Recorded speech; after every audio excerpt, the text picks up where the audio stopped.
पण म्हटला नेसतो, पण तुझं बट्यार नेसणार ना, वहिनीचा शालू नेसणार. नेसायचं आहे तर जरा जीवाची हौस तर करून घेतो म्हटलं.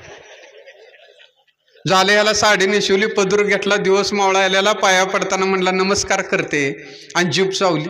आईला म्हणला साडी जाम ताकद आहे. भाषेत सुद्धा बदल झाला आणि हातात डिचकी घेऊन अफसर आलेच्या धर्तीवर ठमकत चालायला लागलं. मध्येच थांबलं, मागं वळून म्हणलं काकू म्हशीला रडकाश सव नाही नो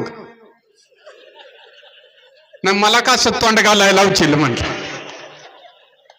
नाही म्हणले हो पड, ही जन्मात पहिल्यांदा साडी नेसलो होतो, दिवस मावळा आलेला, म्हशीच्या कासात हात गाठला, म्हशीनं अशी एक बॅक दिली की उचलून शेणात पडली. सदाच्यानं उडी मारले, घरात जाऊन कडे गाठले, दुसरी बॅक दुसरे गालपांडाव. दिवस मावाळ्याला ही बाहेर आलं, हाताचं साडीचा हौदाव शेण काढायला लागलं वाकून. तेवढ्यात सदान बैठलं तर घरासदार बंद. ही ह्याच्या बायकोची साडी नेसलंय, अंधार, पाठ मोराय, वाकून हाताचं साडीचं शान काढतय.